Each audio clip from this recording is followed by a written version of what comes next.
flight. Data's good. At the dawn of the 21st century, space agencies in Europe and America began making plans to land the first humans on Mars. But manned missions to the Red Planet have been proposed before.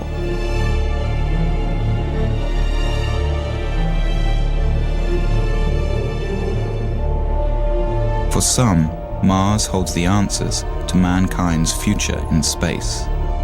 Others say Mars is too far, too dangerous, and too expensive for humans to explore. And in a world torn by troubles, some say there is no need, or will, for mankind to reach into space anymore. More than 30 years after the last Apollo astronaut walked on the moon, the American manned space program seems to have lost its way, unable to reach beyond even low Earth orbit.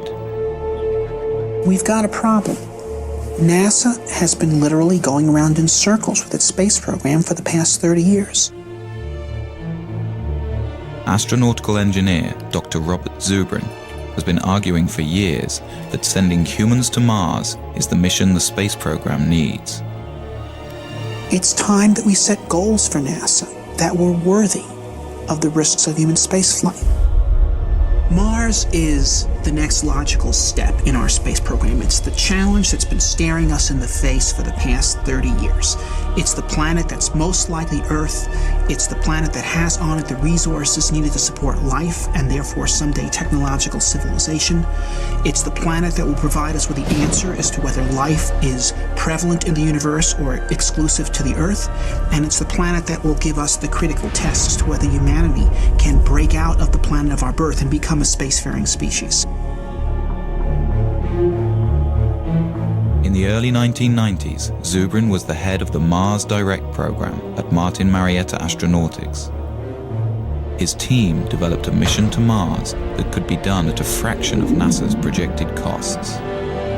Using only existing technology, Zubrin argues that the first steps on Martian soil could be made within 10 years. There is absolutely nothing in this that is beyond our technology. We are not ready to send humans to Mars right now. We don't know how to keep them alive. There are people out there who say we can go to Mars tomorrow. One of my requirements, one of NASA's requirements, is that if we send humans to Mars, we bring them back alive. For the past 15 years, Zubrin and his colleagues have waged a campaign to convince society and the political class that humans on Mars should be the goal for NASA now. This is the story of our cold neighboring planet and the debate over whether man's fate is tied to the red world. It's the story of an engineer's journey and the battle of ideas over which direction in space will truly benefit mankind. We're at a crossroads today. We either muster the courage to go or we risk the possibility of stagnation and decay. The victor in this debate could determine the fate of mankind. Will we become a spacefaring species? Will we live on more than one planet?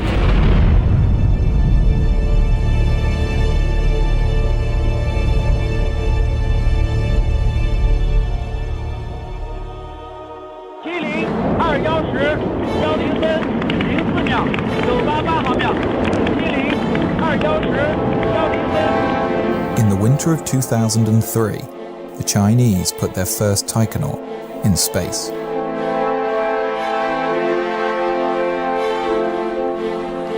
The Chinese Space Administration plans to begin a manned program of moon exploration by 2017.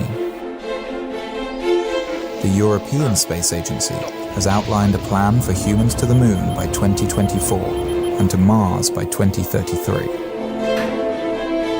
And the Russians, building on years of experience, are conducting tests for long-duration Mars missions. In America, with the impending retirement of the shuttle fleet and the completion of the International Space Station, the Bush administration announced in 2004 the Constellation program, on the moon, a plan that would return Americans to the moon by 2020. But the program was never fully funded and was eventually cancelled. 2010, the Obama administration announced its vision for NASA and human Mars exploration. By the mid-2030s, I believe we can send humans to orbit Mars and return them safely to Earth. And a landing on Mars will follow. And I expect to be around to see it. With a new timeline for humans to Mars sometime after 2035, and with administrations changing every 4 or 8 years, it is far from certain that such a plan will be realized. 20 years earlier, the first President Bush also proposed a long-term human exploration program, under great fanfare. The program quietly died in Congress a few years later. If you want to go to Mars, you cannot do it in 30 years. You can't do it in 20 years. You've got to do it in 10 years or less from programs start, or you're more or less guaranteeing political failure. To date, only the Apollo moon program, which was announced in 1961 and had men on the moon 8 years later, has succeeded in getting astronauts beyond low Earth orbit.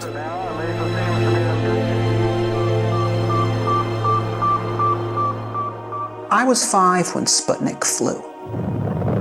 And while to the adults, Sputnik was a terrifying event, to me, as a child who was already reading science fiction, it was exhilarating, because it meant that this possibility of a spacefaring future was going to be real. And I was 9 when Kennedy gave his speech committing us to the moon. To go to the moon in this decade and do the other things, not because they are easy, but because they are hard.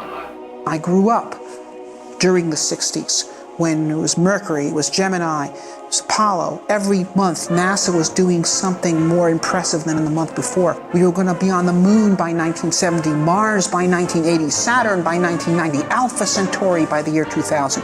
We were moving out, and I wanted to be part of that. And so I got myself a scientific education. But then, in the early 70s, it's all collapsed. We achieved the first part of that program, Moon by 1970, but the Nixon administration shut down the rest, and we did not move out into space. And for a while, I accepted that, grudgingly. I became a science teacher. But then in the early 80s, something hit me, and I said, I'm not going to accept myself doing less than what I had dreamed of doing when I was a boy. Zubrin went back to graduate school, getting advanced degrees in engineering and aerospace. He then went on to work at Martin Marietta, which later became Lockheed Martin, designing interplanetary missions. It was here that Zubrin's obsession with the red planet began to take hold.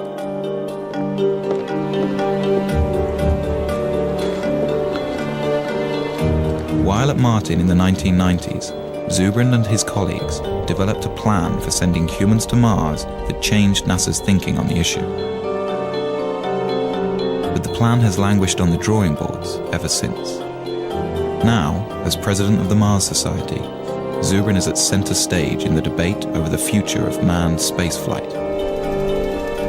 Known as a smart, visionary scientist, he has authored several books on exploring space and is the self-appointed spokesman for the possibility of colonizing Mars. Mars is where the future is. Mars is the closest planet to the Earth that has on it all the resources needed to support life and therefore technological civilization. It has water, it has carbon, it has nitrogen, it has a 24-hour day, it has a complex geological history that has created mineral ore, it has sources of geothermal energy. Mars is a place we can settle. One reason for such optimism over a frozen world like Mars is evidence that 2 billion years ago, Mars was a much warmer and wetter place. We think that at one time in the ancient past, Mars was very similar to the condition of early Earth. This Martian warm age lasted for over 1 billion years and could have been a suitable environment for the development of life. If we go to Mars and find evidence of a second genesis on Mars, I think we can conclude that the universe is full of life. We can probably conclude that on some planets that life evolves to more complex forms, and I think we'd be reasonable to conclude that intelligence could also emerge on some planets as well. It really does answer the question, are we alone? And that to me is a question that transcends science. It's a philosophical societal as well as scientific question. To me, that's the big prize. That's why Mars is interesting. That's why human exploration makes sense. Space programs are often criticized for the huge sums of money they require. Although the American space program is less than 1% of the federal budget, a human mission to Mars may have to wait for better times. There are those who say that we have many problems to deal with here on Earth, and we need to postpone ventures such as the human exploration on Mars until these problems are solved. Well, there were many problems in Spain in 1492, and there still are. There are problems that need to be dealt with here on Earth, and should be dealt with. But we also have to think of the future. We also have to think about opening up new volumes in human history.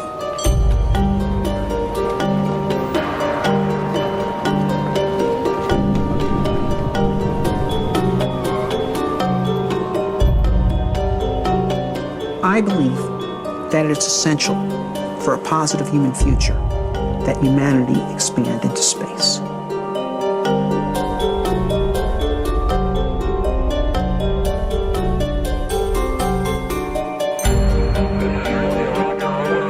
The greatest value that we got out of Apollo was the creation of intellectual capital through the inspiring of millions to go into science and engineering to be part of the great adventure of human expansion into space. There's a phrase that happened with the Apollo program, which was, if we can go to the moon, we can, and then everybody's filled in whatever they were interested in. Build mass transit, cure cancer, do this, do that. The point is, it did give us a sense that we could accomplish great things. It did bring out the best of us. We excited a generation of engineers and scientists. The generation that built the computers and cell phones and all the technology everybody uses today and takes for granted. If we set humans to Mars as our goal, we'll get millions of new scientists that will create new inventions, new industries. This is the enormous payback, and we can get it if we set the kind of challenge that will inspire the youth. To Zubrin, civilizations like people thrive on challenge and decay without it. We have everything we have today because of our predecessors who had the courage to leave the world of the known and go out into the wilderness and build new cities. And if we stop being people like that, then we will hand down much less to our posterity than our ancestors handed down to us. So there's the choice in life. One either grows or one decays. Grow or die. I think we should grow. History proves that we have never lost by pressing the limits of our frontier. In the summer of 1989, the first President Bush announced the Space Exploration Initiative, directing NASA to draw up long-term plans to get humans back to the moon and begin developing a program of manned Mars exploration.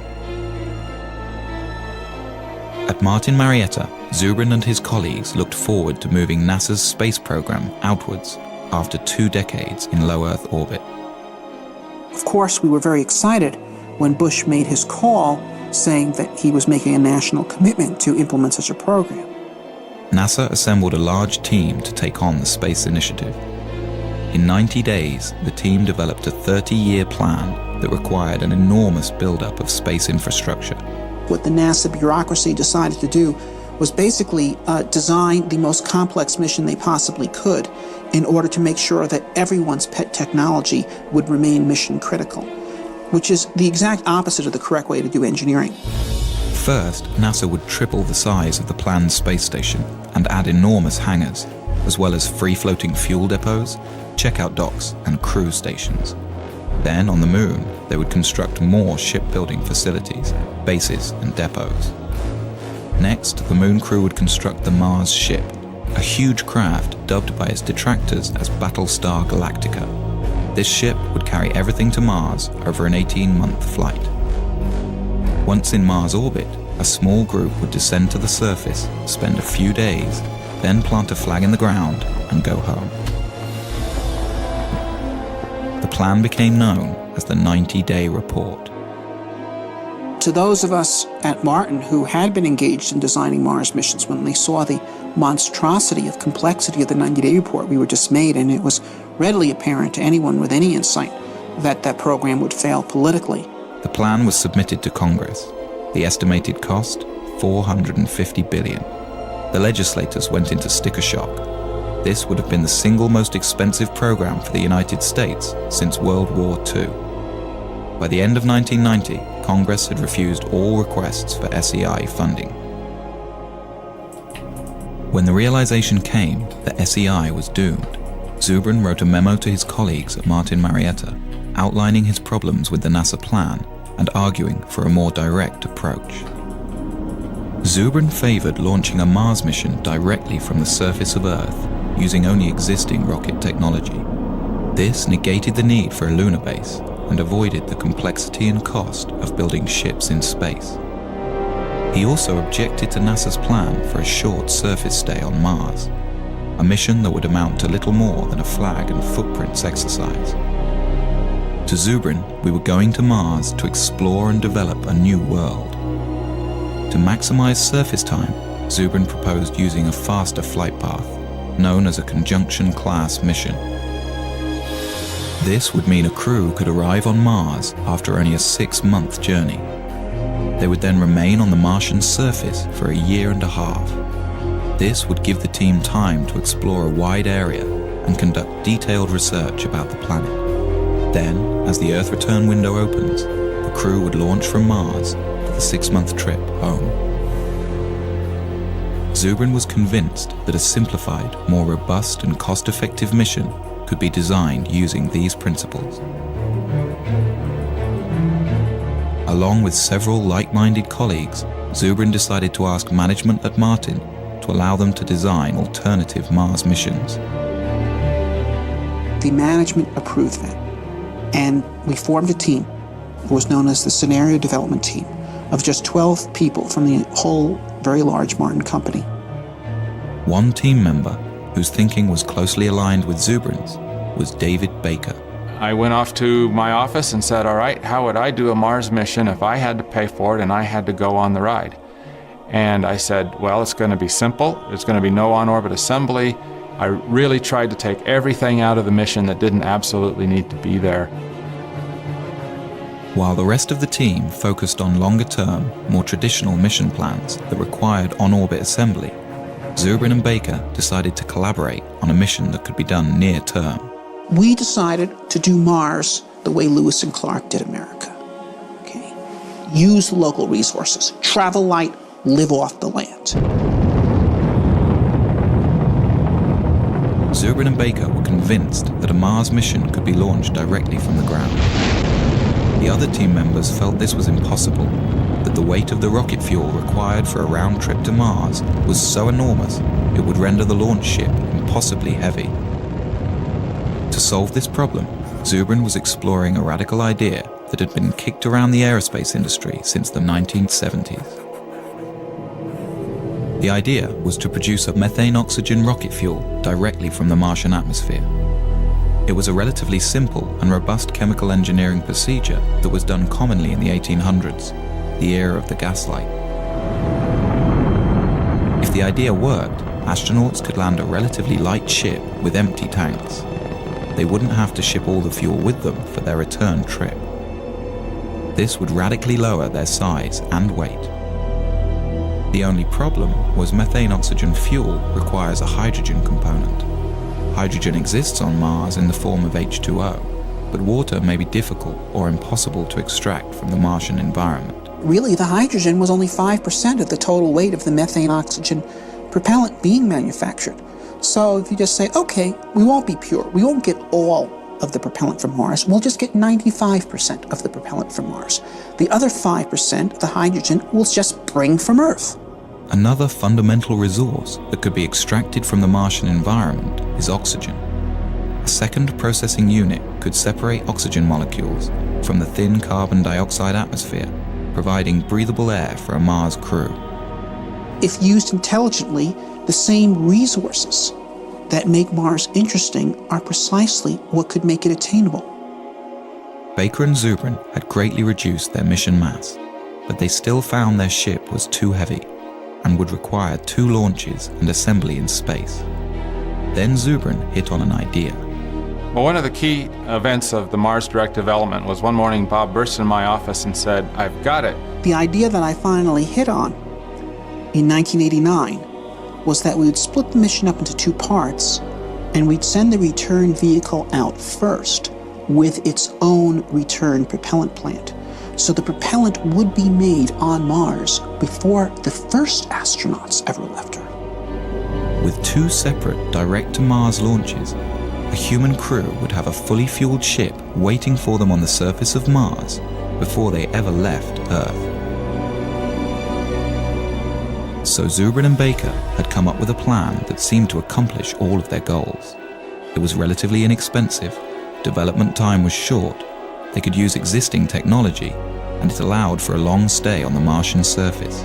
They dubbed their idea Mars Direct. SSC disconnect enable on. 35. Let guys go. Hydraulics go. Aboard an Ares rocket is the Earth Return Vehicle, or ERV. No one is aboard this ship. It will pave the way for the astronauts who, years later, will use the ERV to return to Earth. 1. And liftoff.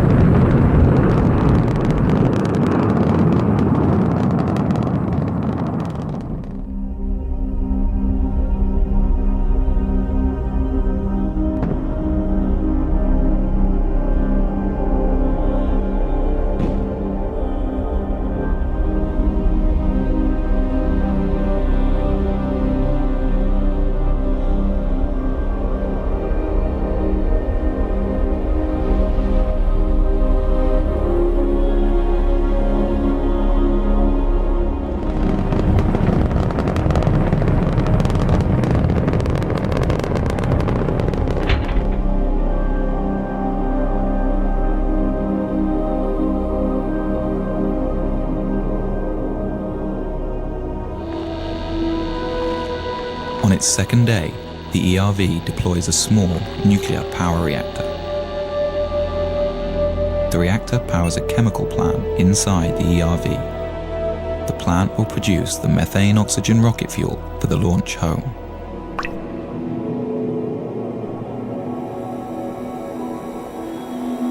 Nearby, a second robotic rover is guided to a pre-picked landing site for the human crew.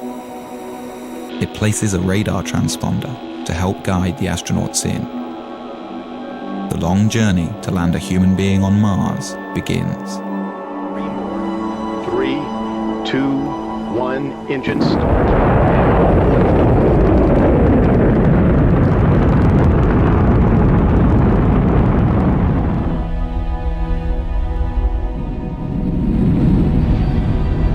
Carrying the most skillfully assembled flight team in history, 4 astronauts begin their 2.5-year mission to the Red Planet. This will be the first time a human has gone beyond the Earth-Moon system, 250 million miles farther than any person has ever been.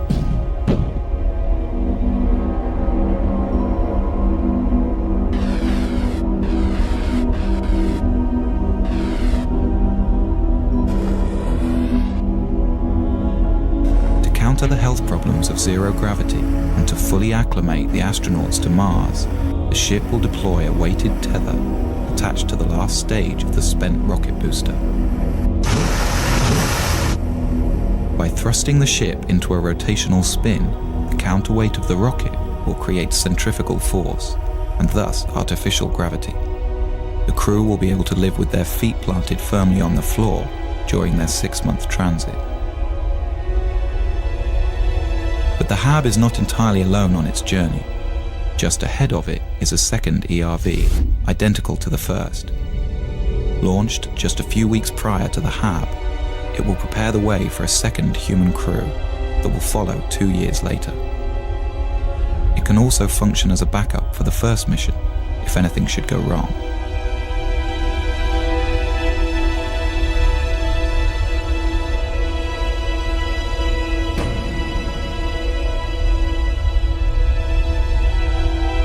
the 6th month of the flight, the crew will gaze upon an alien world.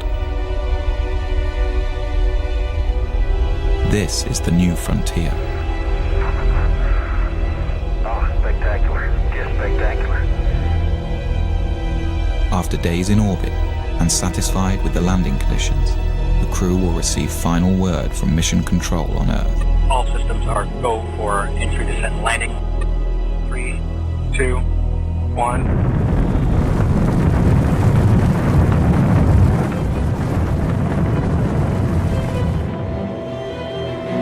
It will be a tense 40 minutes before people back on Earth get the signal from Mars and know if everything has gone well.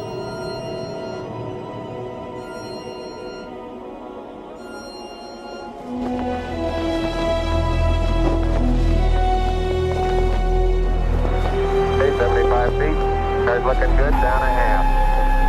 6 forward. 60 seconds. Lights on. Forward. Forward. 40 feet down, 2.5. Big shadow. 4 forward, drift into the right a little. 30 seconds forward. Contact light. Okay, engine stop. We're seeing it on the LTP. We're on Mars, everybody.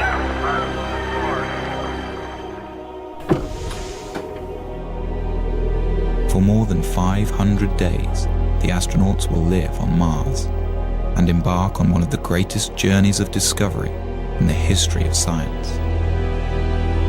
Will they find life? Or the fossilized remains of past life?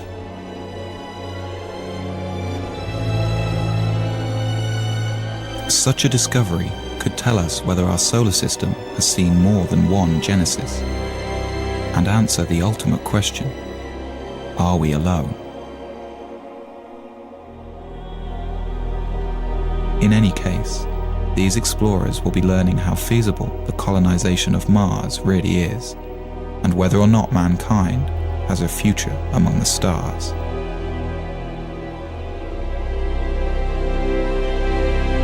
Then, when the time comes and the window for Earth return opens, the crew will climb into their Earth return vehicle and head home.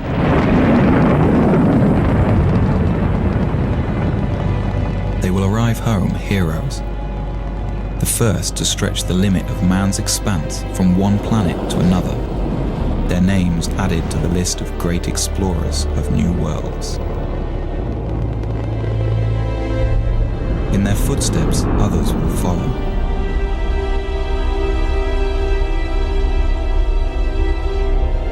What began as a trickle is free to rise into a deluge of humankind, sweeping over a once barren land and transforming it into a viable new world.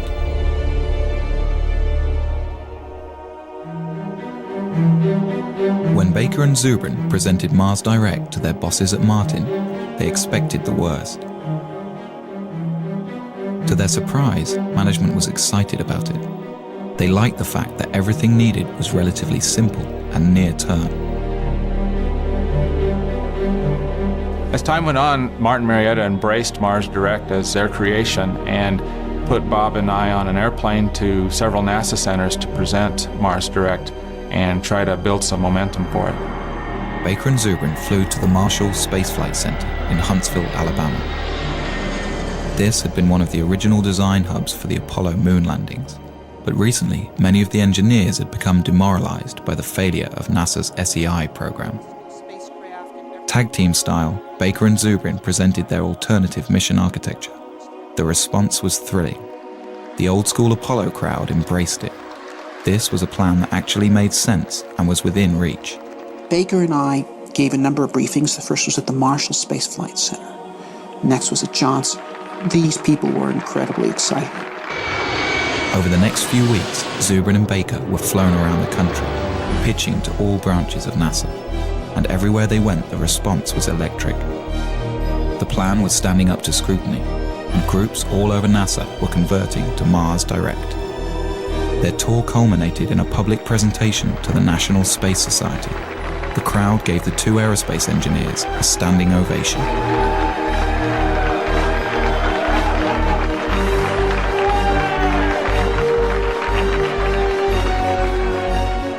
week later, the story was in newspapers around the country.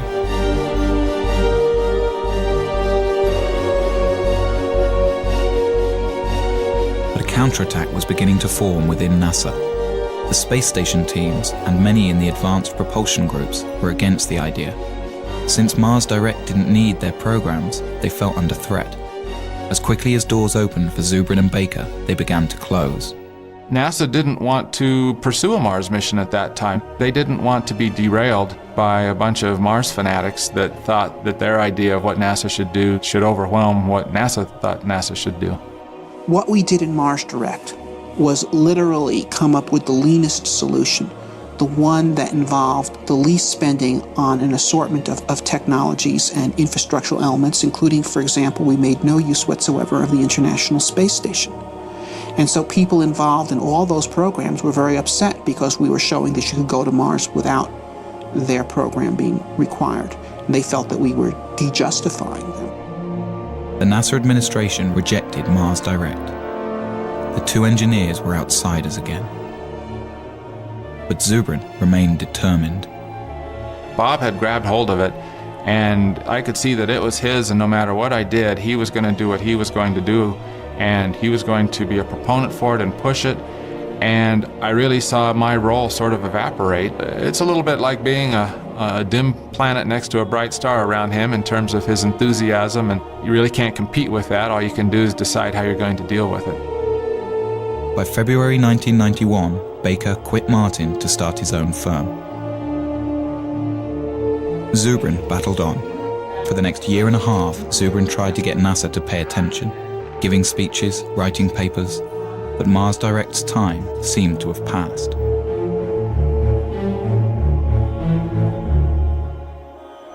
But then in 1992, a new administration came into power at NASA, and Zubrin saw a second chance. I was invited to brief Mike Griffin, who was the Associate Administrator for Space Exploration in charge of the whole Space Exploration Initiative. He immediately became a very strong supporter of Mars Direct. But before the engineers at NASA would take another look at Mars Direct, they wanted Zubrin to prove that producing rocket fuel on Mars could work. They gave Martin Marietta a small budget to do an experiment. Zubrin and his team built a machine called the In Situ Propellant Plant. It could take carbon dioxide, the dominant gas in the Martian atmosphere, combine it with a little hydrogen, and produce a methane-oxygen fuel. We did it in 3 months with a very small team. We built a plant that was 94% efficient, and no one who actually participated in that effort was actually a real chemical engineer. They were all aerospace engineers, like me, who were simply dabbling in chemistry in order to prove to NASA that 19th century chemical engineering really worked. With the experiment a success, the administration had Zubrin give detailed briefings of the mission plan to the engineers at the Johnson Space Center. They liked it, but had some problems. Dave Weaver was the lead mission architect. There were a number of things that we were concerned about with Bob Zubrin's mission.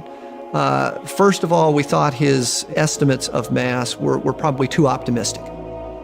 Didn't have sufficient margins for a variety of things, not the least of which would be things like provisions for the crew, the amount of water that would be required. We thought his ascent vehicle was very large, which meant his power requirements, his propellant requirements were much larger than needed to be. His trip times out were too long, and that for very little effort you could get them shorter. The other problem was the size of his crew. He had a 4-person crew. I think virtually every study that's been done says that a 4-person crew for a 3-year type of mission is probably not realistic. Weaver took Zubrin into his office, and the two men worked out compromise mission architecture. First, Weaver wanted 3 launches for every mission instead of 2. The first year, 3 ships would launch: a MAV, Mars Ascent Vehicle, an unoccupied HAB, and an ERV, Earth Return Vehicle. The HAB and MAV would land on the surface and begin producing fuel for the return flight and air for the crew. These craft would spend 2 solitary years on Mars, allowing NASA to test all of the systems before sending a human crew. Then, in the 3rd year, 3 more ships would launch, this time with the HAB occupied by astronauts. The other 2 ships are for a future mission, unless needed as a backup for this crew. Once on Mars, the team could also utilize the first HAB. Then, after a 1.5-year stay, the crew would climb aboard their small capsule and rendezvous with the return ship. This ship would carry them back home in a roomier environment than Zubrin's ERV. Zubrin called the plan Mars Semi-Direct. NASA called it the Design Reference Mission. They had a larger crew than we had. They had bigger ships. They had more equipment. They had heavier equipment. So they had to do the mission in 3 launches instead of 2, but it was done with the same principles of Mars Direct. The plan was subjected to the same cost analysis that tagged the 90-day report with a $450 billion price tag. The Design Reference Mission came back at a fraction of the cost, $55 billion. Spread out over 10 years, it could be done within NASA's existing budget. The plan made the cover of Newsweek. Here was a mission architecture that was affordable and could be done today with existing technology. But NASA's astronauts have not left low Earth orbit since.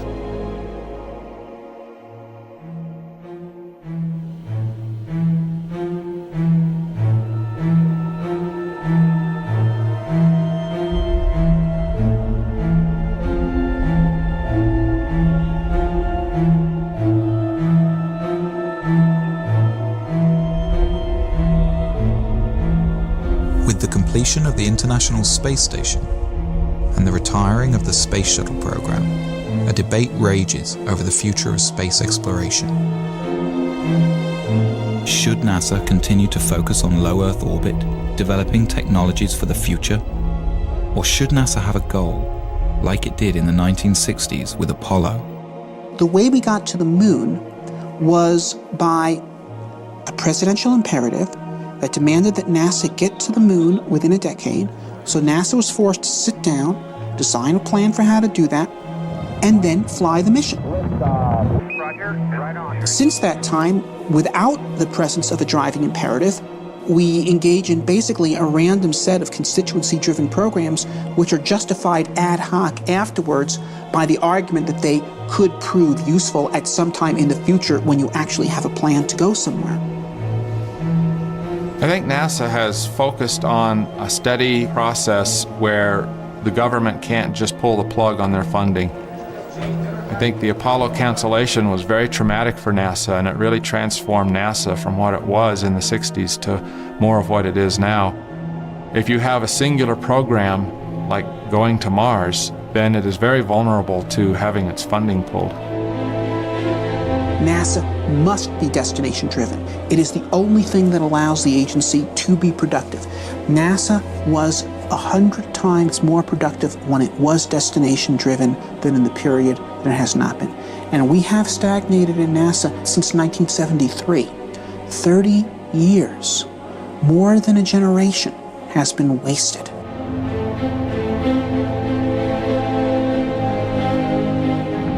The American space program's been stagnant for 30 years. There's a once-in-a-generation shot right now to get it moving again by giving it a goal that'll take it somewhere. So the stakes today are high. And if you ask me if I am nervous right now, I am. Dr. Zubrin. Why is NASA stuck in low Earth orbit? The problem with NASA's lack of current achievement is not money. The problem is lack of focus, it's lack of a goal. It shouldn't be humans to Mars in 50 years. It should be humans to Mars in 10. We can do this. We do not need gigantic nuclear electric spaceships to send people to Mars. That is pork, it's nonsense. The primary question I get from the American people is, why aren't we doing this? There's a big sense of disappointment, almost verging on a sense of betrayal. The purpose of spaceships is to actually travel across space and go to new worlds, not to hang out in space and observe the health effects from doing so. Dr. Zubrin, in your testimony, you were very passionate, but you also were mad. You're mad we haven't done this, or that this vision has been stolen from a generation? I guess you could say that. It's like Columbus coming back from the New World and Ferdinand and Isabella saying, so what, forget it, burn the ships. Okay, that's what has happened in this country.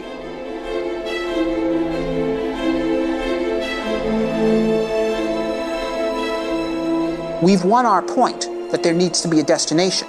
The point we need to win on now is that the destination needs to be Mars, and it needs to be soon.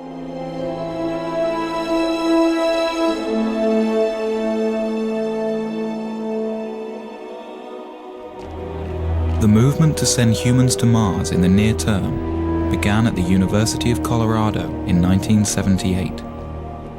A graduate student in astrogeophysics named Chris McKay gave a small seminar on the possibility of introducing life to Mars.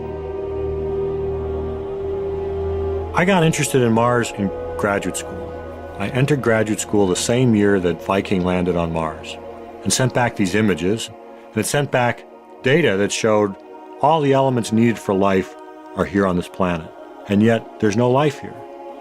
I thought, oh, that's odd. It's sort of the lights are on and nobody's home. And I thought, well, that's curious. So some of my other grad students and I, we sort of got together to talk about, well, if there's no life on Mars now, could we put life there? And that evolved also into the question, well, maybe there was life in the past, and we could find fossils, evidence of it. Well, how would you do that? Well, you do that by sending people there.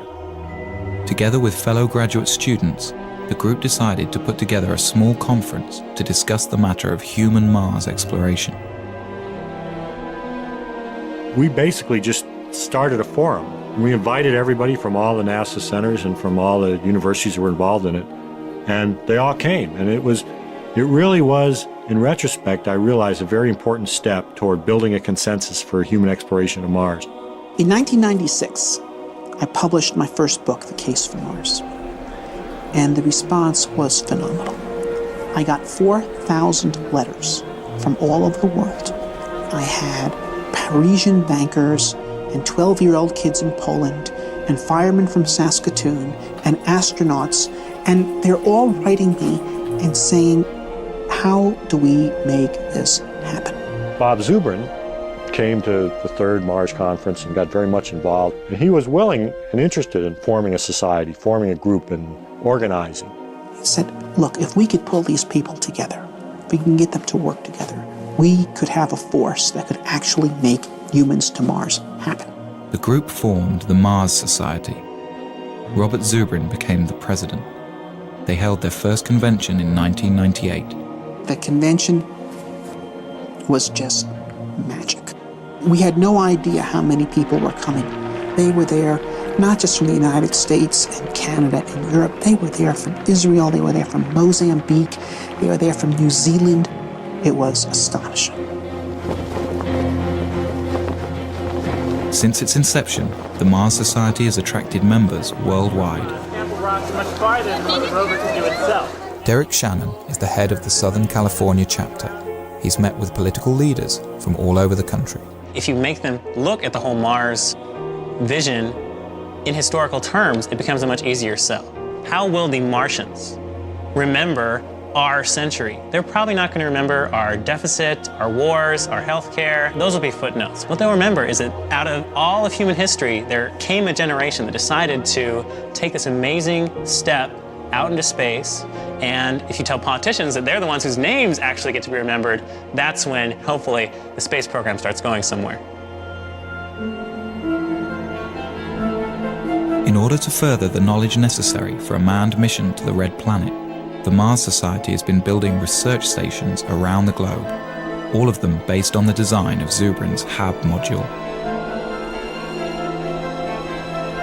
Most recently, the Society set up a desert research station in Utah.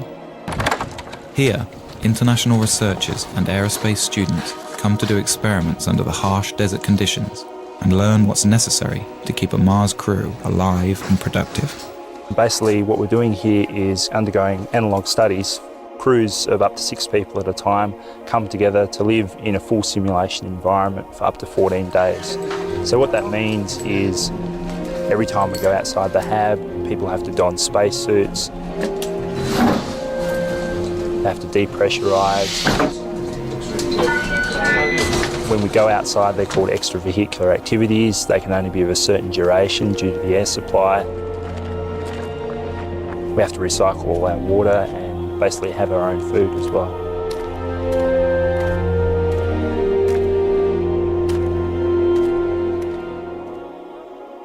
It's great to fantasize, but it's another thing when you have to put it together, when the nuts have to fit the bolts.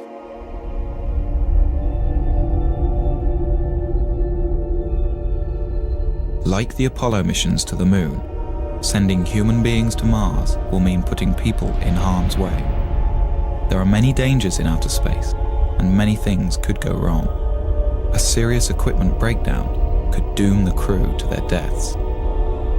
Some argue that the risk of failure is simply too high. You know, back in the days when medieval man was looking out from Europe and thinking about exploring the world was unknown, and map makers populated their maps with dragons. We've got the same thing today. There are people who are afraid to go out into space, and they've populated their maps of the solar system with dragons. You know, we've got cosmic radiation, we've got zero gravity, we've got back contamination. But these are dragons that we can take on.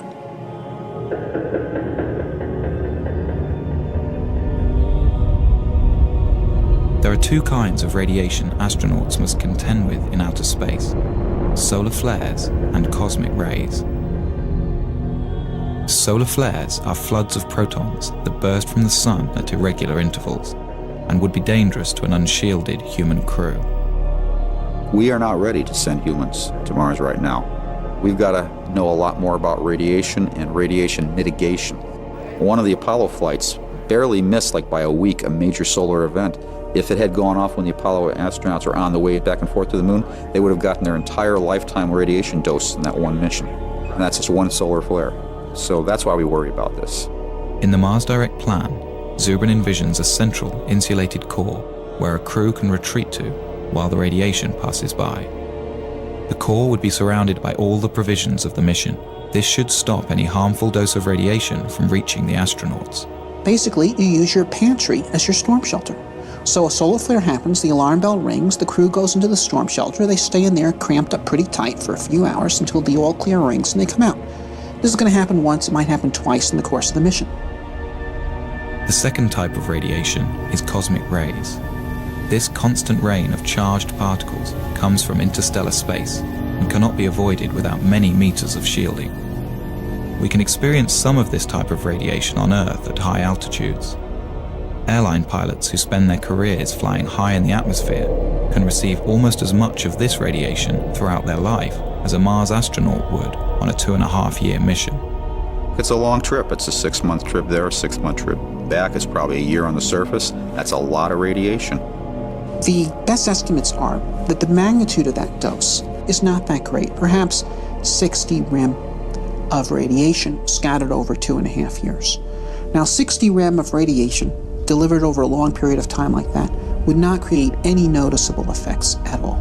It would, though it is believed, increase your statistical risk of getting cancer at some point later in your life by about 1%. Right now, if you're an average American and you do not smoke, you have a 20% chance you're going to die of cancer.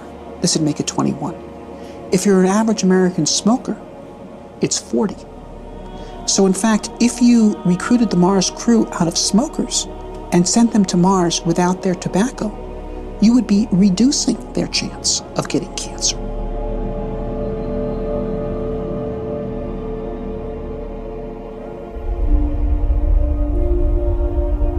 With the immense distance from Earth, never before experienced by a human being, with the constant dangers of outer space surrounding their small, life-sustaining craft, and with nowhere else to go, the psychological impact on a crew could be severe. Fear is real. I mean, it would be, to me, abnormal for a person to not feel the fear of getting on a rocket and launching into space and going to Mars. So I think fear is a very normal thing that all astronauts, in fact, are supposed to have. And I would be afraid to fly with someone who does not have fear. Some psychologists worry that cabin fever could set in, and the crew might literally go crazy. The human Mars mission is a more rigorous and difficult condition than most of us experience in daily life. But it is hardly a more difficult situation than many people have endured throughout human history.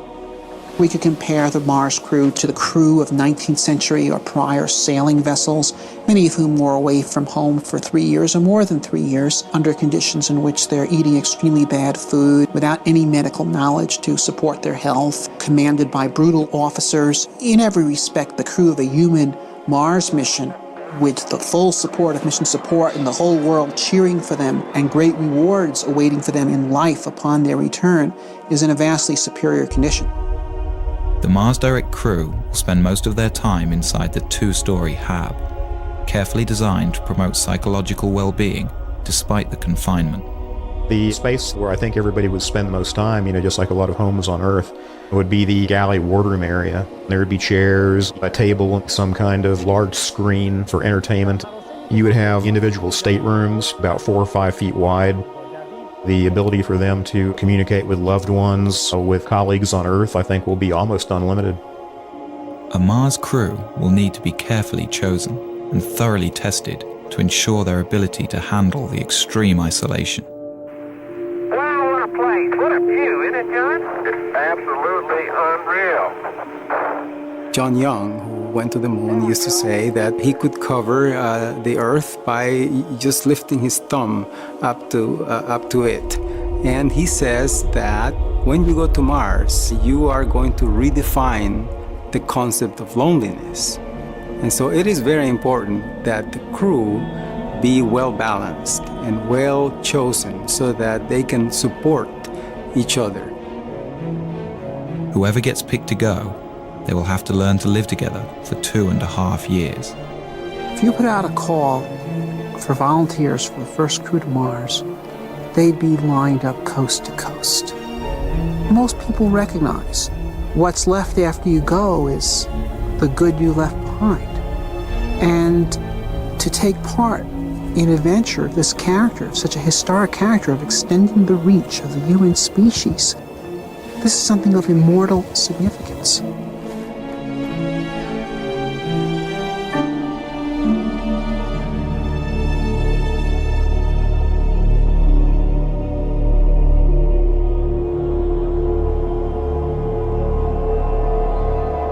One of the most bogus threats associated with the Mars mission is the so-called back contamination issue, which is this notion that you go to Mars and discover these virulent disease organisms that you bring back to Earth and destroy all life on Earth. If we discover life on Mars, one fear is that our Earth biology will have no defense against possible Martian pathogens. Some argue that missions to Mars cannot be risked until we can prove Mars is free from harmful contaminants. This is completely nonsensical. There's natural transfer of material from Mars to Earth all the time. We get around 500 kilograms of unsterilized Martian rocks landing on Earth every year, and they have been doing so for the past 3-4 billion years. And so if there were Martian organisms that could contaminate the Earth, they've already done so. Although the prospect of Martian diseases seems remote, lawmakers have required that NASA create elaborate protocol to ensure that any extraterrestrial material stays contained. And like the Apollo astronauts, who spent 17 days in quarantine after their return from a sterile moon, a Mars crew will have to be thoroughly tested for any harmful Martian pathogens. The probability is infinitesimally tiny. But nevertheless, this is our home planet and it's extremely important and we have to protect it. The idea of a pathogen on Mars is clearly ridiculous because there is no megafauna or megaflora on Mars for pathogens to infect. So it is impossible to propose a credible life cycle for a Martian pathogen.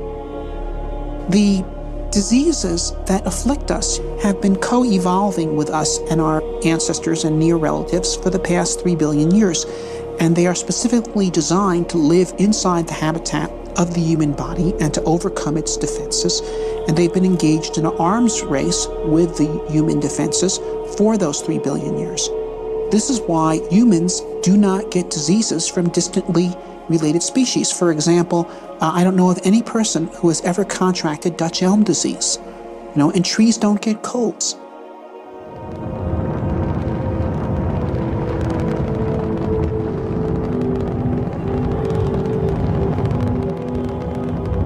When the first Mars lander touches down, the crew will be staring out at a new world, a place that in 4 billion years, no eyes have ever seen.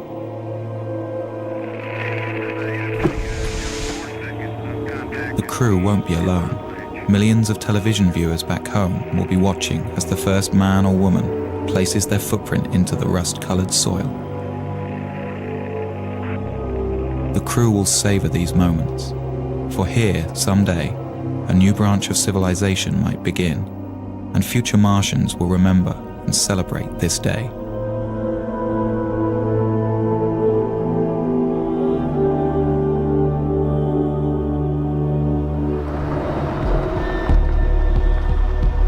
There is much for the crew to do and explore. One of their main mission objectives will be to search for signs of microscopic life. To do this, they will follow the ancient water flows. For on Earth, where there is water, there is life.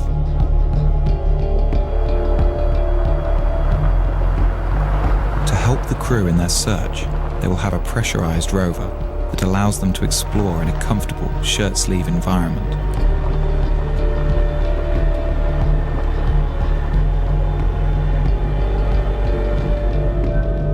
This means the crew can examine a vast area around the landing site during their 18-month stay.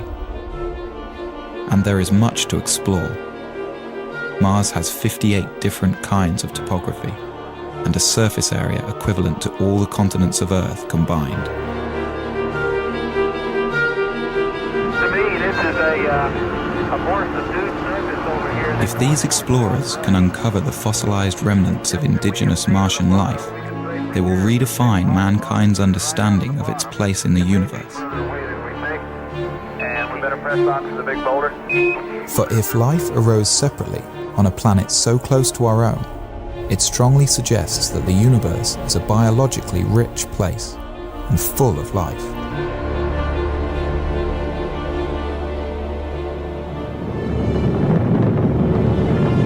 For some, the ultimate question of Mars, though, is will there be human settlements on the planet? Will Mars become a new branch of human civilization?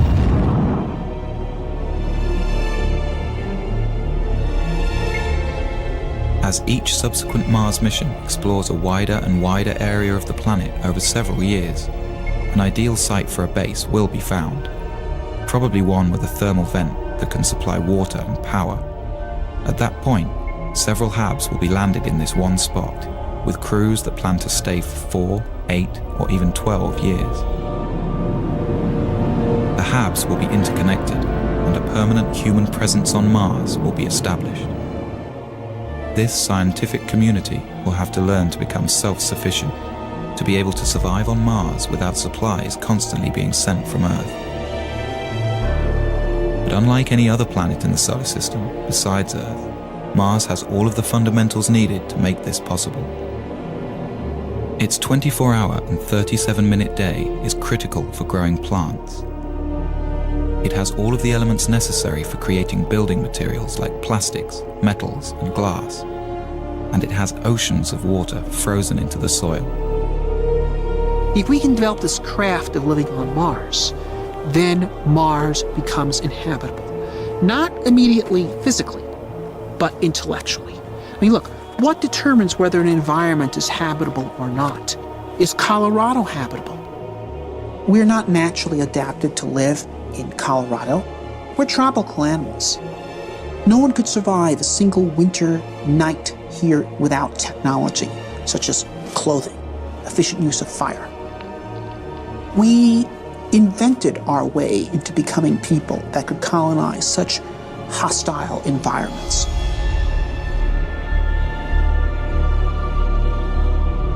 Eventually, with a lot of ingenuity and invention, the scientists will learn to live off the land. They will grow crops in the iron-rich but potassium-poor soil. And they will produce oxygen and energy from the water and atmosphere.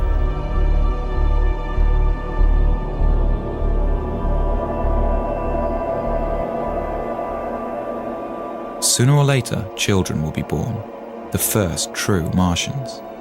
They will grow up to see Mars as their home. With time, more and more people will arrive. These won't only be scientists, but settlers, people who plan to stay. They may come for all kinds of reasons, but to them, Mars will be a chance to start over, to build a new life for themselves. The well of human social thought is not exhausted by the present age, and I don't think will ever be exhausted. There will always be people with new ideas on how humans should live together. With Mars so far away, the hold of Earth governments on their colonies will be tenuous. The Martians will need to govern themselves. Mars is not going to be a utopia. Mars is going to be a lab. It's an open frontier. It's a place where things are going to be tried out. I think we'll see a lot of noble experiments on Mars. Perhaps some of these Martian colonies with their novel ideas based on the best thought the 21st century has to offer, maybe they'll find ways in which humans create society that are more humane and offer more opportunity for human potential.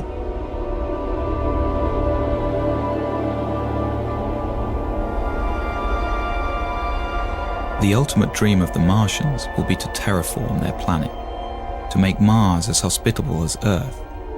This may not be as big a fantasy as it seems. Here we are on Earth, a world that's very sophisticated and developed and complete. And anything we do is just a subtraction. It's because we live in such a biologically rich planet. When we go to Mars, we have an opportunity that we don't have on Earth. Here's a planet that's died. Here's a world that's not full of biology, probably doesn't have any at all. Well, there, we can actually do something to help. Once there are large human settlements on Mars that have significant industrial capability, we could actually start addressing ourselves to the question of transforming the Martian environment itself, terraforming Mars, as it's called, because Mars was once a warm and wet planet, and it could be made so again through human engineering efforts. With daytime temperatures in the Martian tropical zone averaging around 0 degrees centigrade, and with an atmosphere only 1% as thick as Earth's, exposure to these elements by a human without a spacesuit would be instantly fatal. The first step to terraforming Mars and bringing it back to life will be for the Martian colonists to warm up their planet. Well, we know how to warm up planets. We're doing it on Earth by putting gases in the atmosphere. On Earth, it's not a good idea to warm up the planet. The temperature is just fine, thank you. We don't need it any warmer here. But in principle, if you could trap the sunlight reaching Mars today, every single photon that's hitting Mars, Mars would warm up in about 10 years. Well, obviously you can't trap every single photon that's hitting Mars, but you can trap about 10% of them with the greenhouse effect. So that would imply that Mars could warm up in about 100 years. Well, 100 years is a long time, but it's not astronomically long. One idea is to build small, automated factories that produce super greenhouse gases with no ozone-depleting side effects. Although these gases would be unwelcome on Earth, for the Martians they would be an efficient way to trap heat. Then within a few decades, we would raise Mars by more than 10 degrees centigrade. And if you did that, that would cause massive amounts of carbon dioxide that is currently absorbed into the Martian soil to start to outgas. Carbon dioxide is also a natural greenhouse gas. As it builds up in the atmosphere, more and more heat will be trapped, which will in turn cause more CO2 to outgas. The process will become automatic, and as the atmosphere thickens, Mars will eventually reach a state of equilibrium and stay warm naturally.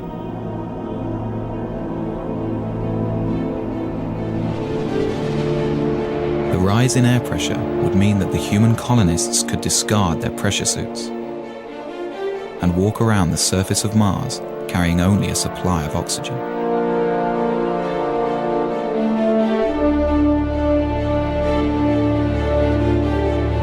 And as the temperatures rise on Mars, water frozen into the soil will begin to melt out. And for the second time in its history, Mars would have liquid water on its surface. Dry Martian rivers will start to flow. Seas will rise, and there will be rain clouds in the skies.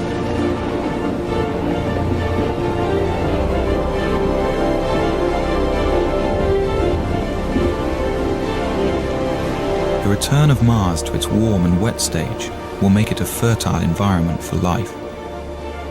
Any indigenous Martian organisms lying dormant will begin to grow, and Mars will be full of Martians.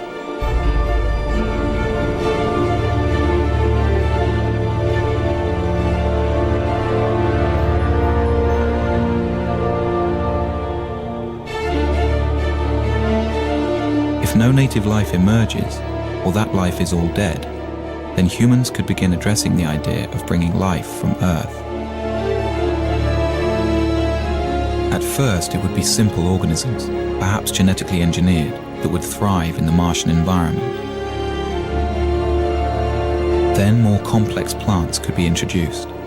The plants would be right at home in the carbon dioxide atmosphere, and with no competition and a whole planet to cover, they could transform Mars into a green world.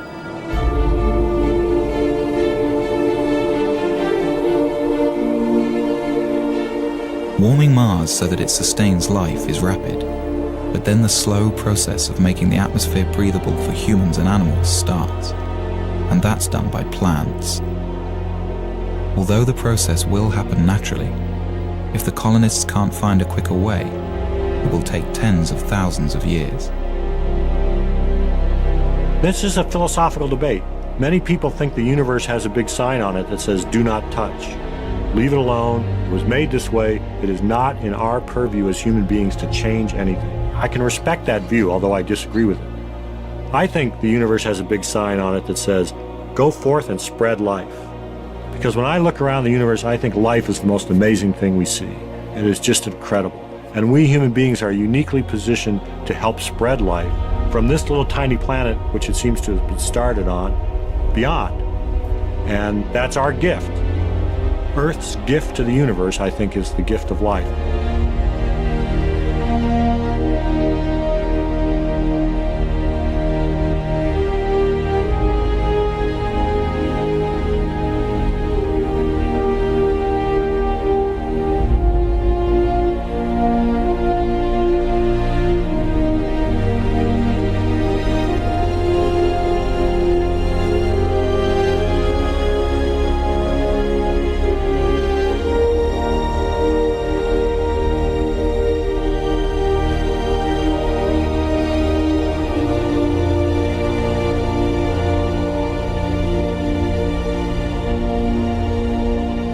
This scheme for terraforming Mars is based on 20th century notions of engineering.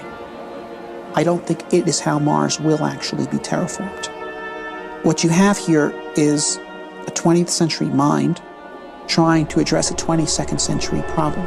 And so I think Mars will be terraformed by the 23rd century, not by the 33rd, by the 23rd. Things that would seem utterly fantastical to us is how it will actually be done.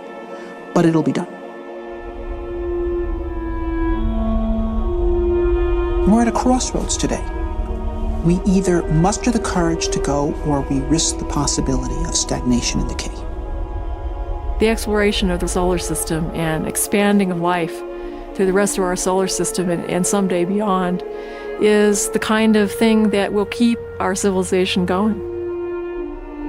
We're explorers by nature. Eventually we will go to the stars. And the question is, when will we start? I think a manned-Mars mission could happen within 15 years. Some days I'm very optimistic. I think we can do it in 10, maybe 15 years. Other days I see all the political things that go into the space program. I look back on the 30 years we've been bogged down, and I get more negative about it, and I say it's going to be another 3 decades or 4 decades. I would be surprised if we got to Mars prior to 2025 or 2030. In May of 2018. Understanding the various political obstacles that exist and what we need to fight through to get the program started, I believe that we will be on Mars by 2020.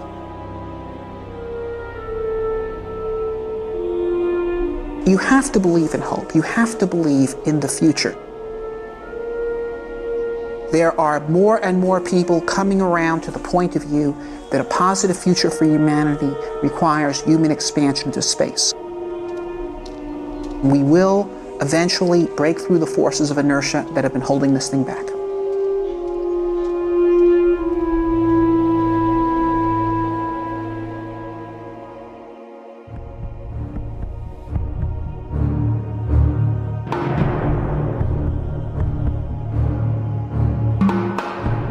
Mars Desert Research Station in Utah in the southwestern United States.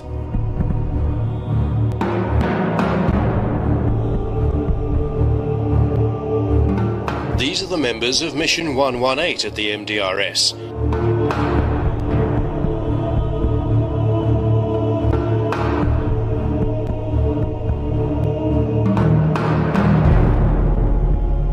They call their assignment Kiwi Mars 2012. Their aim is to discover what it's like to live and work in an alien environment as a prelude to humans one day going to Mars, the red planet. The technology for explorers to reach Mars actually exists today, but the troubled global economy and the lack of political will are just two major challenges to be overcome before such a journey can take place. The lengthy duration of such a voyage is another hurdle. So without the conditions aligning favorably for the journey, it's unlikely we'll see footprints in the Martian dust anytime soon. Nevertheless, the red planet is in our sights and within our grasp. But until a manned Mars mission is practical, what can we do to prepare for humankind's greatest exploratory endeavor?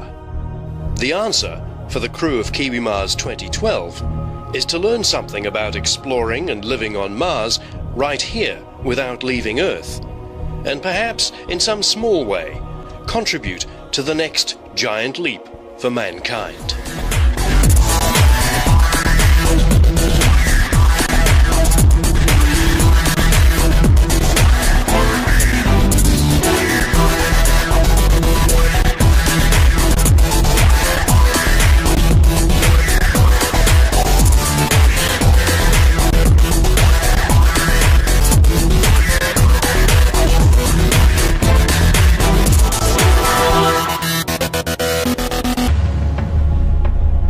Mars Desert Research Station, MDRS, was built at the beginning of the 21st century by the Mars Society, an international non-profit organization devoted to promoting the exploration and eventual settlement of Mars. The MDRS comprises a habitat, a greenhouse, and a wastewater recycling plant, and nearby there's a small observatory. The habitat deliberately resembles a spacecraft that's landed on the surface of Mars. It's 2 stories high and approximately 10 meters in diameter. The ground floor is given over to a science lab, engineering bay, spacesuit storage and bathroom facilities. The upper deck is where the crew cooks, eats, plans work programs, relaxes, and sleeps in tiny cabins. Crews spend rotations of 2 weeks each at the MDRS. They come from universities, science institutions, even space agencies from all over the world to experience this illusion of Mars. Kiwi Mars Commander Haratina Mogashanu, who lives in New Zealand, first stayed at the MDRS in 2011 as part of a Romanian space agency crew. For me, this place is magical because it gives you the chance to feel the pressure and the challenges of being a field astronaut. And there are very few places on Earth that can make you do this because very few places on Earth have the equipment. She enjoyed the experience so much, she's returned with a Kiwi crew, or more precisely, an Australasian crew. By the time Harry had secured a slot in the MDRS schedule, she had little time to conduct a full recruitment process. We couldn't really do too much about that in the little amount of time we had, but these 2 Australians are very, very great guys, so they will only add to the crew. And at the end of the day, the crews that will go on Mars will not be from just one country, but they will be multicultural. So I think one of the issues that we're trying to address here is how do we get along, being from so many backgrounds. I think this is the most important thing. So, with 4 crew members from New Zealand and 2 from Australia, drawn from Harry's network of colleagues and friends, Kiwi Mars 2012 is a trans-Tasman mission. Haratina is the Kiwi Mars mission commander, and represents the Kiwi Space Foundation, which aims to foster a New Zealand space industry and education framework. Mike Bodner is Executive Officer and Mission Journalist, contributing daily blogs to the Kiwi Space Foundation website. With a particular interest in geology, Ellie Harley's role is Mission Specialist Planetary Sciences, while teacher Bruce Ngātairua takes on the job of Health and Safety Officer, as well as communicating daily to an audience of school students in New Zealand. From Australia, artist Annalie Beattie supports Kiwi Mars 2012 as Mission Specialist Life Sciences and is keen on exploring whether art might have a place in interplanetary exploration, while fellow Australian Don Stewart, with experience in meteorology, is the mission's weatherman and engineer. But just how valid is a stay at the Mars Desert Research Station? What does the crew hope to contribute to the knowledge necessary to successfully reach and explore the Red Planet? This environment absolutely is an analogue for the real thing. There's no doubt about that. Look, even if you stripped all that away, what a great place to come. So for 2 weeks, I'm just looking forward to being in a totally alien environment, something I've never experienced before. And I think the concept of living in a habitat, which is back over there behind me, for 2 weeks with strangers essentially, is an intriguing one. Whether we'll all be speaking to each other at the end of it remains to be seen. Well, I hope as an artist I'll try and find, I'll be able to work with scientists and collaborate to try and find other ways to interpret scientific data. This is a field trip for me, and I'd like to understand what a confined space is, and I'd like to understand more about an extreme environment. It's an adventure in different regards for me. It's a geological adventure, that's for sure. When you see the photos of the area, you'll understand why. It's an adventure about Mars. I do believe we have to go to Mars. I believe we need to go to Mars because we have a responsibility to ensure the survival of the human species. And also to the sorts of factors that people need to take into account if they live, maybe if they set up a space station on the Moon or on Mars, or even in, I guess, a really remote, harsh environment on Earth. So in some ways, the sorts of things we're doing here would be a little bit like going and living on Macquarie Island in Antarctica for 12 months or a couple of weeks. It's really about how my experience here, living on Mars, will actually translate towards students in New Zealand, and that they can get a better appreciation of what that means. This is why we're here, actually. It doesn't matter what will happen in the long term. It absolutely has no importance what will happen. Important is what we will be learning from this experience. That's why we have MDRS. That's why we have rotations, which means the period of time when a crew stays at the hub. It is a learning curve for everyone, for us, for Mars society, and for humankind. Even before the mission officially starts, Health and Safety Officer Bruce Ngātairua is faced with a medical emergency. I was just rushing. I pushed that door too hard and I sort of fell through. Annalie has fallen down the steps outside the habitat on the first day and twisted her ankle. If you just stay there and leave ice on it for at least 15 minutes, all right, and take down the swell. Communications from the habitat prove difficult, so Harry and Mike drive the 11 kilometres to Hanksville, the closest settlement. Because although she says she's not broken anything, we cannot really be sure, and I would like to have an X-ray or something like that done to her to make absolutely sure that she's safe. I think what's such a shame is we finished the training on the ATVs, the quad bikes, before, and Annalie had never ridden one before. After the training, she went out on it and spent about 20 minutes riding around.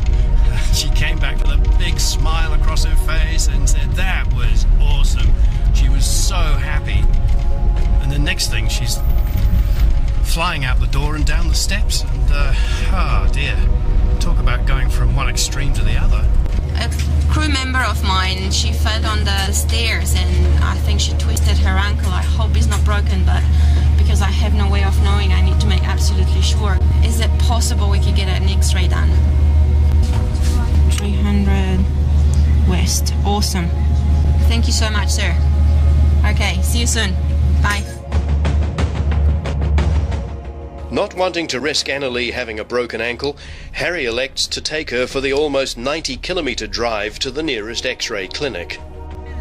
Yeah, it's not broken. Thank you for your help. Thank you for your help. Do you want this closer? What the incident reveals is that any crews on Mars are going to have to cope with injury and illness themselves and be medically trained for any eventuality, from cuts and bruises to compound fractures. The nearest hospital to Mars is going to be not 90 kilometres away, but even at its closest, over 50 million kilometres distant on Earth. A $300 X-ray later, and Annalee returns to confirm that it is just a sprain. $300 later. Look at that, awesome. What a great job. And he left his child's birthday party to come in. Oh, wow. And the X-rays are fine. So, it's so great. But she faces a frustrating wait to see whether she'll recover enough to take an active part in the rest of the mission. So the first 24 hours, keep it elevated. Apart from that, it's going to be all right. He said maybe 6 weeks. 6 weeks? But it's not broken. Physical challenges apart, a psychological trial Martian explorers will have to face is living together in close confinement. In this respect, the MDRS is a good indicator of what to expect. The illusion is complete. Crew cabins are small, and private space is extremely limited. Beyond the sleeping quarters, it's difficult to find privacy. Peace and quiet on Mars will likely have to be timetabled and occasionally negotiated. Living together in close proximity is nothing new. People have been doing it for centuries, and any family that's lived on board a small boat or in a camper van will know exactly what the challenges are. At night, in the MDRS, for example, those who retire early are sometimes frustrated by the noise from those who stay up talking or watching DVDs. And personal habits, whether an ongoing sniff, a tendency to hum tunes, or the use of a certain repetitive phrase, are magnified by confinement. On Mars, the last thing you'd want would be tensions boiling over due to annoying personal habits, because it won't be easy to escape them. Even a quick stroll outside would involve getting dressed up in a spacesuit. And anyway, for safety's sake, it's unlikely you'd be allowed to go alone. Within 2 days of the mission, tensions are running high. Harry wants to fully enact a landing and arrival at the habitat, including a mock landing on Mars, reaching the habitat, and an arrival ceremony. The others, also suffering from jet lag and exhaustion, aren't convinced such an act is necessary and just want to begin the simulation. Are we landing on Mars tomorrow? Compromise. Do you guys want to? Well, the only thing I wanted to include in the landing is the cultural part. The arrival plan included a ceremonial burying of some rocks, which Harry has brought all the way from New Zealand. By the way, it's not, Harry and I aren't arguing about this. No. It's not that Harry wants to and I don't want to. It's just what it's... After much debate, it's agreed to abandon the arrival and delay the stone burial ceremony. We cannot do it. Fine. I think, within the first 48 hours, we had all been suffering from tiredness, jet lag. We all deal with that in different ways. Maybe Ali just came out and was more overt about it. I certainly felt some tension, I have to say, in that time. I'm not a person who actually speaks out like that, but I did agree with some of her comments. So when she spoke about it and she said, does no one else feel the same way? I actually did say, yeah, I do feel the same way in some regard. But I think it was more important to actually talk about that and for it not to be an impediment for the rest of the mission, and so we could work it out.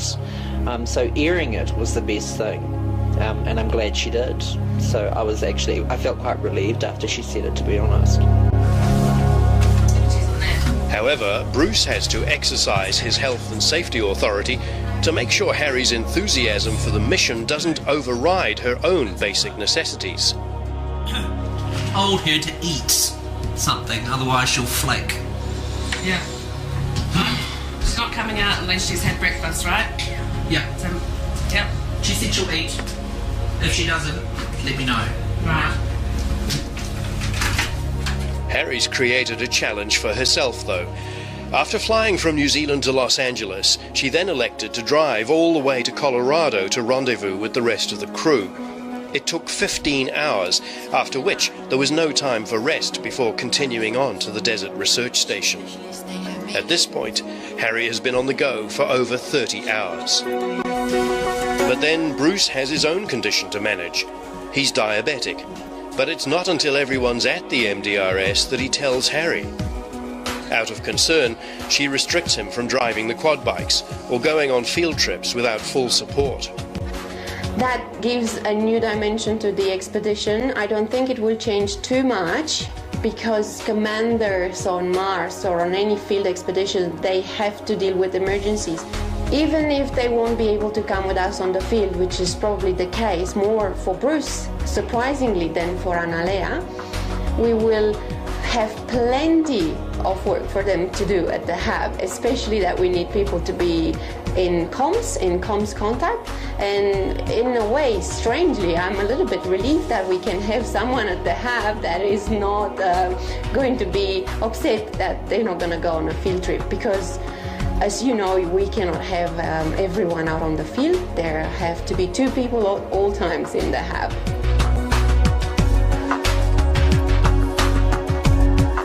The MDRS crew's work involves necessary daily routines coupled with more specialist work such as geology field trips. Operationally on Mars, crews will have to undertake certain regular activities to ensure their habitat continues to function efficiently. Even here in the Utah desert, nothing can be taken for granted, and flight engineer Don Stewart monitors fuel and water supplies daily. For the purposes of the simulation, the water and fuel tanks are regarded as being inside a controlled environment, so no spacesuit is necessary. Water on Mars is likely to be a major challenge. Even at the MDRS, water is rationed. Showers are limited to once every 3 days, and all water is used sparingly. Conservation for the Kiwi Mars crew also means being careful with toilet usage. Another aspect of isolation the crew becomes aware of is the importance of pumps. Pumping equipment on Mars will be essential and widely used for airflow, water transfer, hydraulic operation of equipment, airlocks, refrigeration, waste disposal, and many other functions essential to survival and comfort. The Kiwi Mars crew is reminded of this when one of the water pumps fails, meaning Don has to resort to good old-fashioned science, using siphoning to transfer water from the tank on the trailer to the habitat's main tank. I'd be prepared to wait for a little while. What do you think? Just put water on the top and then eat. Right. They're very yummy. Food is another challenge for those living in an alien environment. As with the water, the food at the MDRS is in limited supply and is largely dehydrated and freeze-dried to simulate the sort of provisions that early Martian explorers might have to take with them.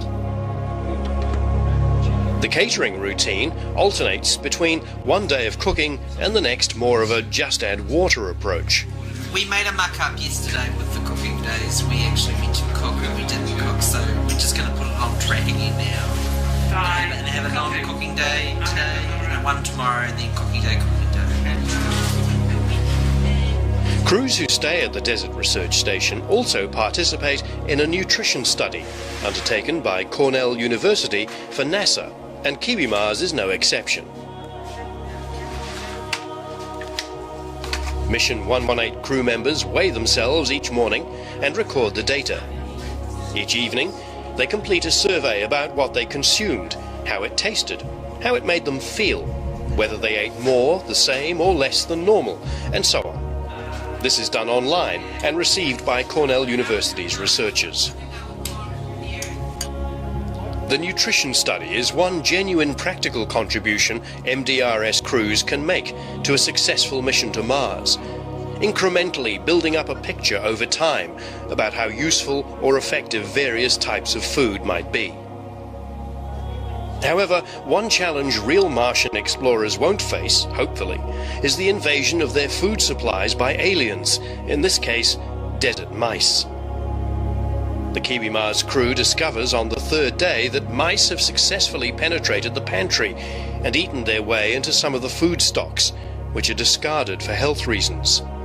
It's a blow, and from here on the crew keeps all rodent risky food in plastic bins that can be sealed shut. Next to the habitat is a greenhouse. Originally, this was built with the aim of recycling grey water and experimenting with growing different foods.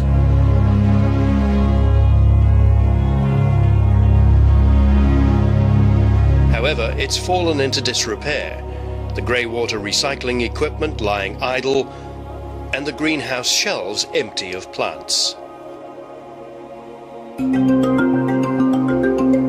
On Mars, it's possible astronauts will be able to extract water in the form of ice from below the surface.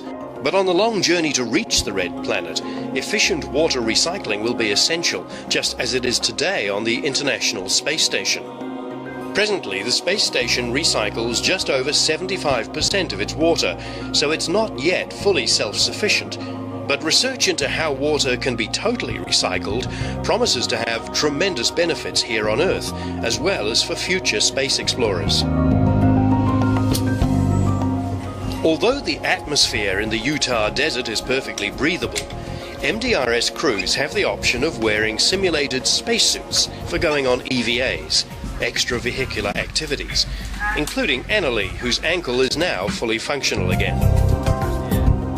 Spacesuits on Mars will have to cope with incredibly cold outside temperatures, an unbreathable carbon dioxide-rich atmosphere, and extremely low air pressure. Okay, now you wait 5 minutes and you wait for my... Such suits are currently being designed and trialed. For example, at the same time as the Kiwi Mars mission, a group from the Austrian Space Forum tests a prototype Mars suit in Austria's Dachstein ice caves.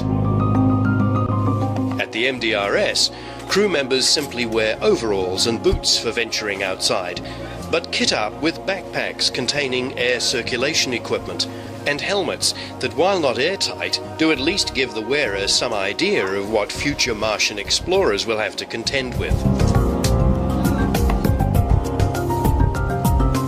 Like the spacesuits, the habitat's 2 airlocks are not pressurized or even airtight, but Haratina asks her crew to at least pretend they're waiting for decompression before venturing outside.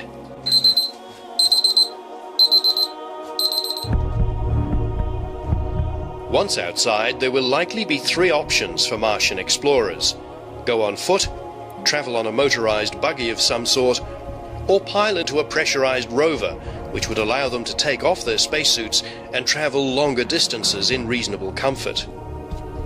At the Utah station, crews have access to their own mock pressurized rover, a 4-wheel drive SUV, though it's not practical or safe to wear the spacesuits inside the vehicle.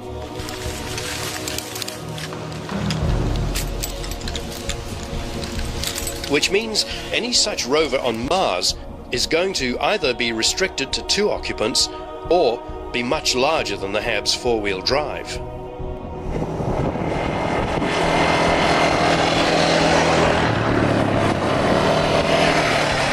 The Mars Desert Research Station's all-terrain vehicles, the quad bikes, prove an easier solution for exploring the local environment. Their range on Mars would be limited by the air supply of the spacesuits, however, though they could be fitted with auxiliary tanks if required. And, of course, they'd need to be powered by something other than a petrol engine.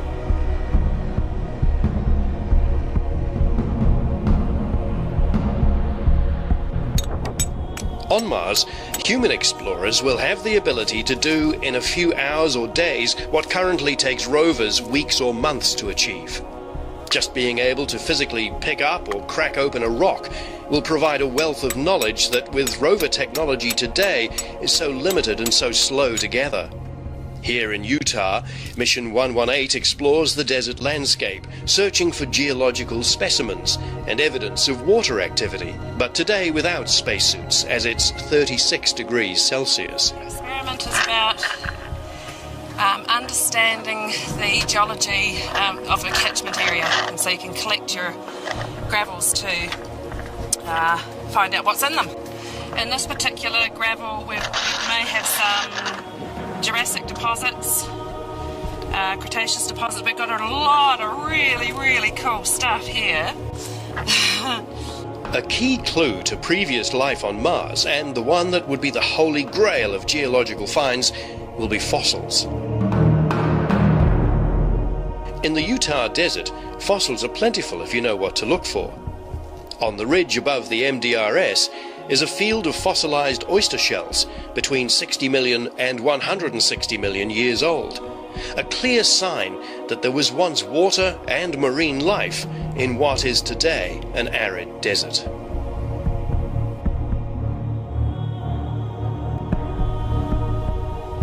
The strata, or different coloured layers so obvious in the desert landscape, tell a fascinating geological story.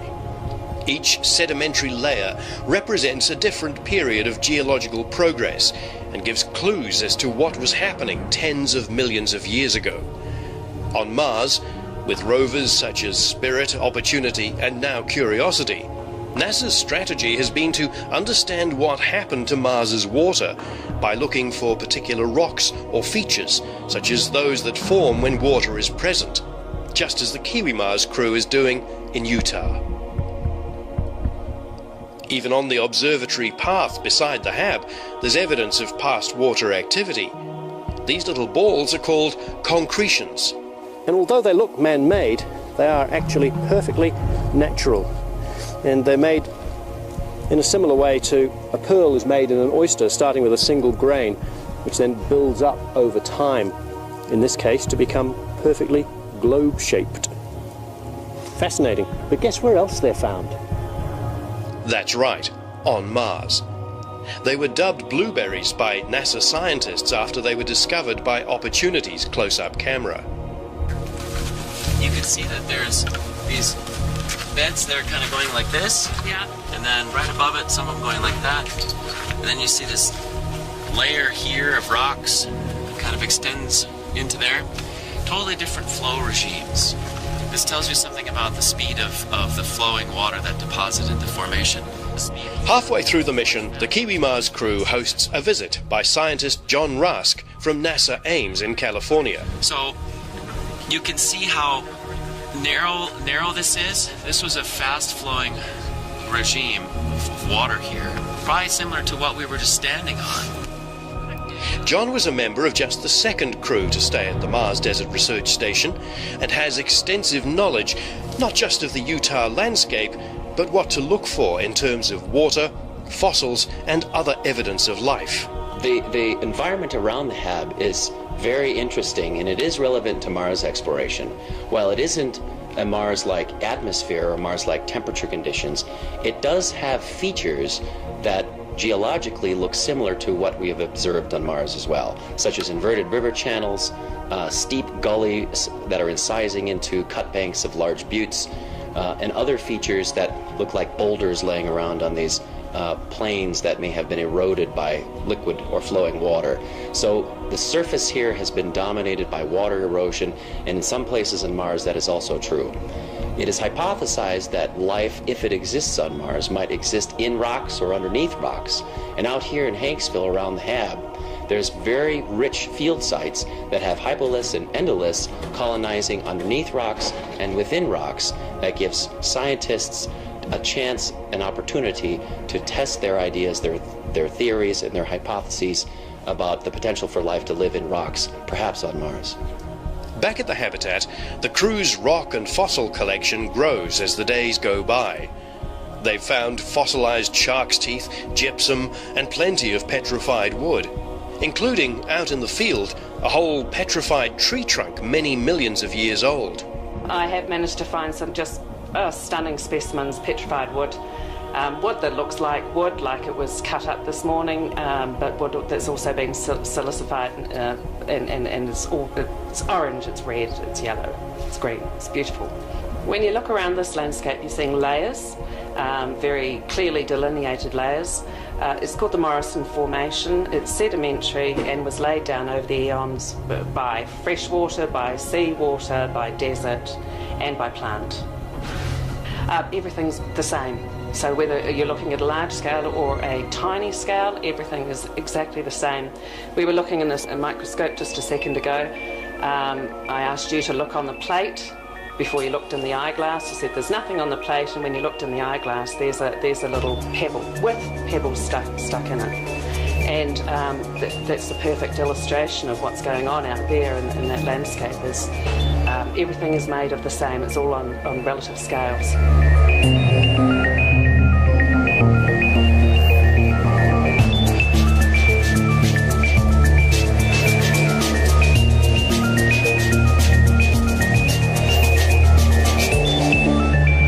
Beyond the scientific work programs Martian explorers will have, there will be a need for recreation, for reflection, and for establishing their own personalities within the habitat and maybe on the Martian surface itself. Mascots, for example. Representing the two countries of the Kiwi Mars expedition are Tupua Kiwi and Kim the kangaroo, reminders of homes half a world away.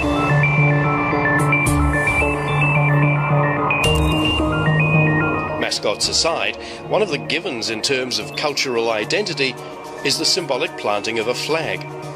It was one of the first things the Apollo astronauts did on the moon, and will likely be one of the first ceremonies to be performed on Mars. In Utah, there's a permanent flag on top of the MDRS habitat, the red, green and blue of the Martian flag. Red for Mars, and green and blue to represent what Mars could become in the future if terraforming were to result in the establishment of seas, lakes and vegetation. It's a flag of hope and ambition. But the Kiwi Mars crew members have brought a mixture of their own cultural identities and personal passions to Utah. Bruce Ngātairua draws on his Māori heritage by painting and displaying the Māori flag. Haritina likewise celebrates her Romanian origins, while Don and Annalie realise they've forgotten to bring something important to them from Australia. This is Don Stewart's painting over the Australian flag, and he's painted the First Nation flag, the Aboriginal flag over the top, just to highlight the fact that Aboriginal people were the original inhabitants of Australia, so we thought they needed a presence here. We thought that was missing, so he's painted over mine, he's painted over his own. Realising the artistic potential of the desert soils, flight engineer Don decides to turn some of the raw material into clay. What I'm going to do is to put in a tiny, tiny amount of water and let it sit overnight, and hopefully it'll come back to something like pottery clay. And I can either make maybe a little vase or whatever, or maybe just some little souvenir discs for all the crew to take back to Earth.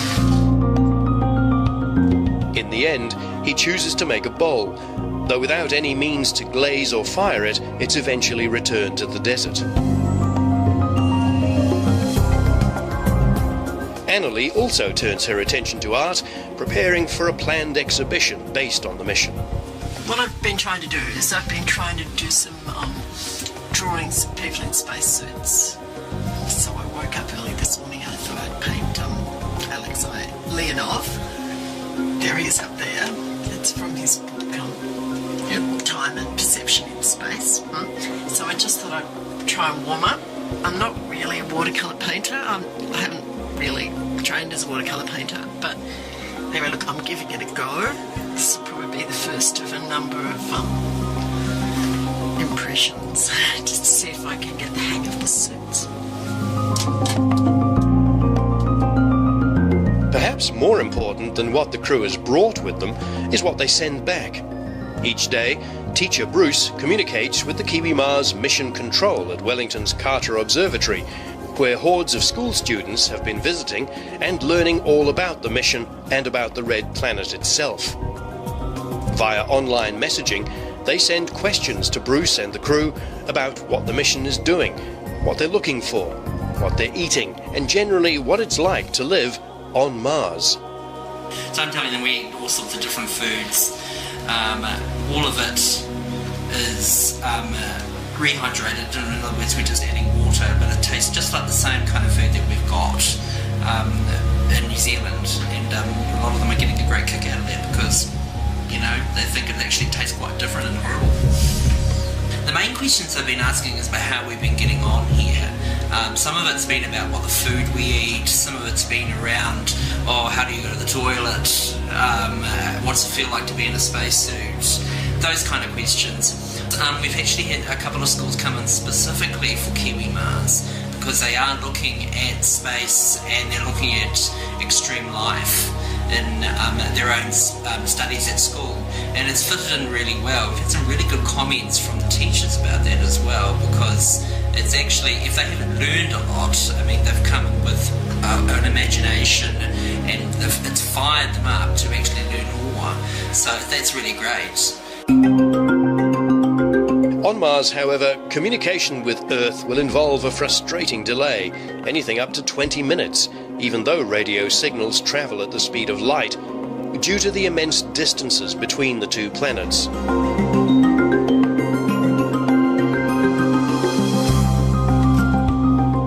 And so the Kiwi Mars mission goes on, with the daily routines, the field trips, and the ever-present spectacular desert landscape to explore.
With just 1 day left of the mission, and by the light of a full moon, the Mission 118 crew, under Haritina's guidance, creates a ceremonial Maori compass using rocks on the ground.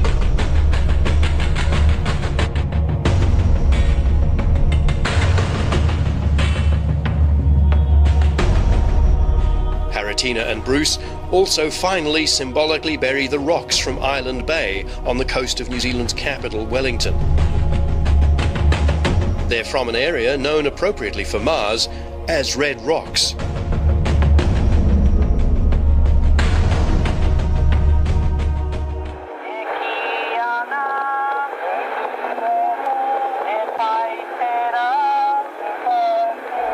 By placing a Maori star compass in here in the solar garden at MDRS, I thought that we could put a symbol of our curiosity, because the Polynesian people, the Maoris, are the people who actually traveled the furthest navigating by the stars.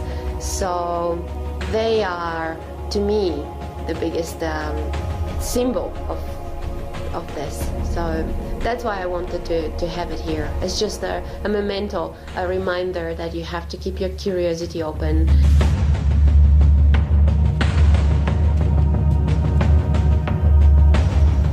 After 2 weeks at the Mars Desert Research Station, the crew, on their last full day together, reflect on what the mission has meant to them.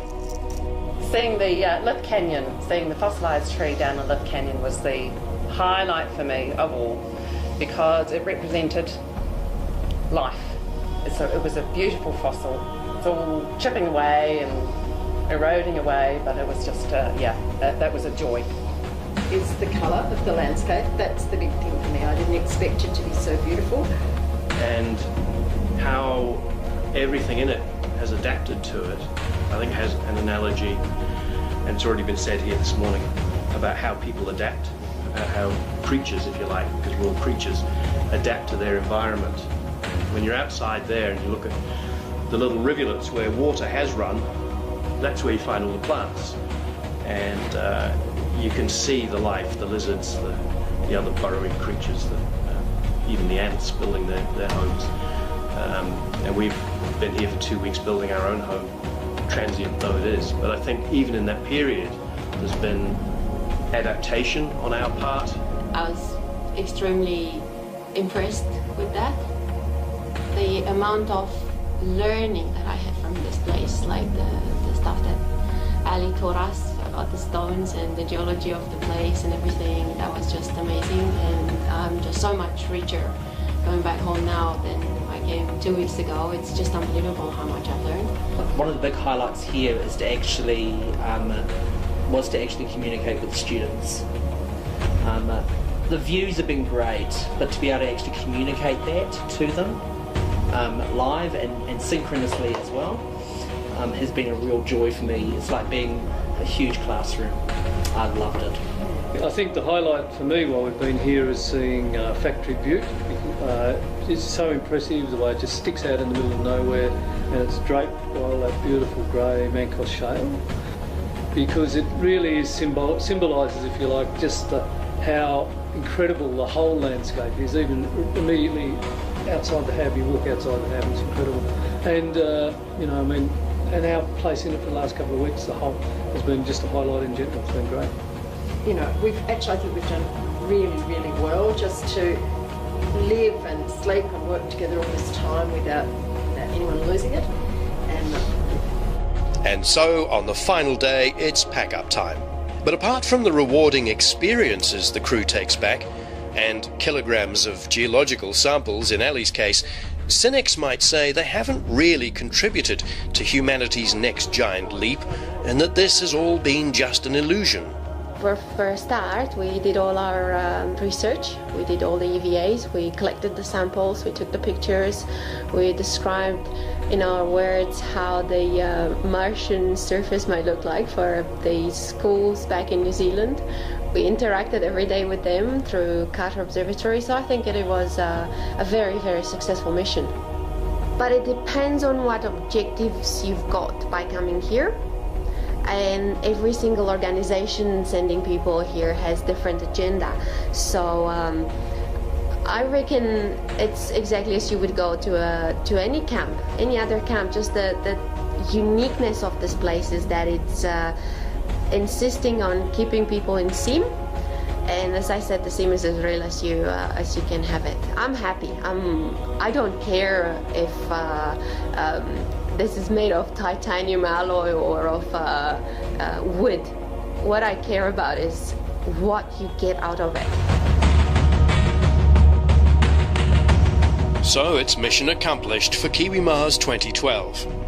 Perhaps the Mars Desert Research Station offers crews a chance to realise their own potential more than contributing to the potential for us to reach Mars.